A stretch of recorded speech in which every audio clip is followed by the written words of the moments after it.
Good morning. I'm super pumped for today. Friday Q&A. Always look forward to today. I rack my brain all week with all the questions I get and try to kind of consolidate them and fit them into a video that's going to be the most beneficial. So today we're going to talk about strength. Had a ton of meetings this week, talking with parents and new athletes, primarily about strength and kind of what that looks like. What our opinion is of it, how it fits into our programming, and how we kind of work around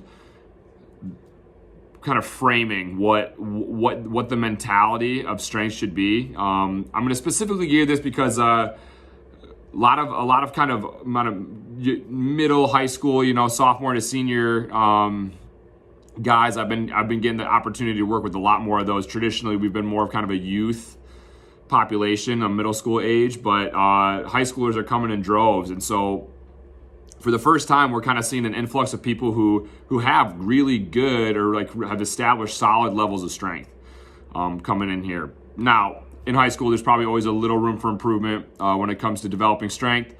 But I'll say this first and foremost, like the way I think about strength, that it is the base of your pyramid, no matter what. It's kind of, it would be the tide that rises all ships. Like I think at first, when you're a beginner in training, you chase strength, you will see pretty much improvements in everything. And then at a certain point, you do need to kind of change things up and head a different direction with kind of what athletic quality you're chasing. Because here's a common problem I'll see. People will come in and they're talking about, hey, I can do X, Y, and Z in the weight room. I mean, name your lift, name your numbers for how many reps you can do, how strong you are. And I love to know that stuff. It's super helpful. But typically my next question to that is like, okay, well, if you're so good at this, why are you here? And then you're going to get probably one of three answers talking about how they need to be faster, more explosive, agility or quickness. One of the three of those, and then that kind of shows you something, that strength is good to a point, but maybe taking a lift from 400 pounds to 500 pounds isn't going to necessarily transfer to the field or the court. So when it comes to kind of performance and strength, there's 100% a diminishing return at some point in your training career. And so when we look to kind of write programs, or we kind of look to kind of help certain individuals with their specific needs, we want to look at kind of what their deficiency is in terms of their ability to display their strength quickly. And that's ultimately this kind of explosive speed, power that everyone's so highly after, right? I mean, if you take someone who's ridiculously strong and then you try to get them to swing a baseball bat, that doesn't transfer, right? A 600-pound bench doesn't mean you can absolutely smack the crap out of a baseball, and that's okay. But so what I kind of talk about is getting a little more specific, not with necessarily even the training, but what you're chasing. And so,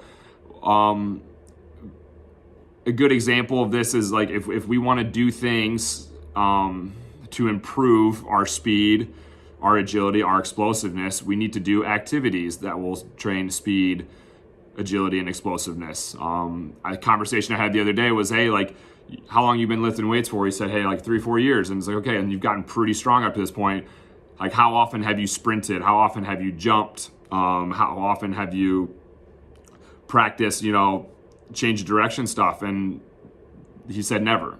And so it's like, okay, well, that would probably explain why you can do X, Y, and Z in the weight room, but you're not getting to first base as fast as you like, or you're not seeing your arm speed go up, or you're not jumping as high as you want to. I mean, pick your quality.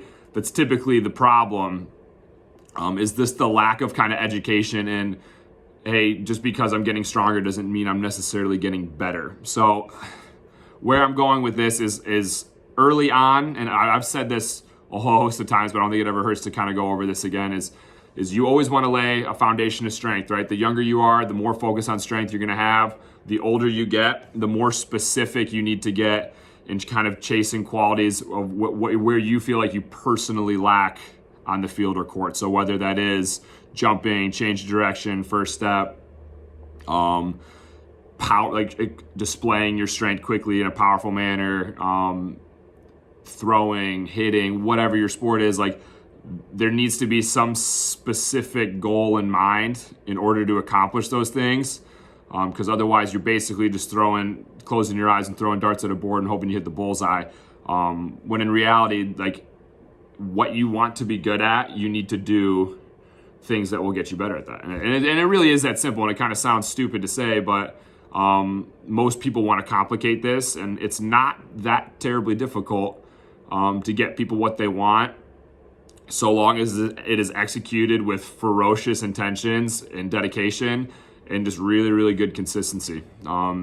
That's really what I see most of these people that I get to work with succeed, is just, hey, they show up every day, and when it's time to go, it's time to go. When it's time to have fun, it's time to have fun. It's really that simple. That's kind of my 2 cents on strength. I love it. I personally love it. I love to train strength. But there's a time where you need to kind of do stuff that doesn't feel as hard as strength training. And that's, people love strength training because you grind out heavy weights. It feels hard. You feel like you're accomplishing stuff. Other qualities like getting explosive, getting more rotational power, doing arm care exercises so you don't get hurt. They're not nearly as flashy or fun, or even difficult sometimes, but they're ultimately like what kind of transfers to the field of play and what's going to probably give you the biggest benefit out there. I hope this was helpful. If you have questions about this, how to develop some of this stuff, if you have any comments you want to kind of bring forth to me, I would love to talk more about this. Feel free to shoot me a message, reply to this email if you are on our email list. If you're not on our email list, also shoot me a message. I'll get you on there. We have some goodies on there every week. Have a great rest of your Friday and a great weekend. Talk soon.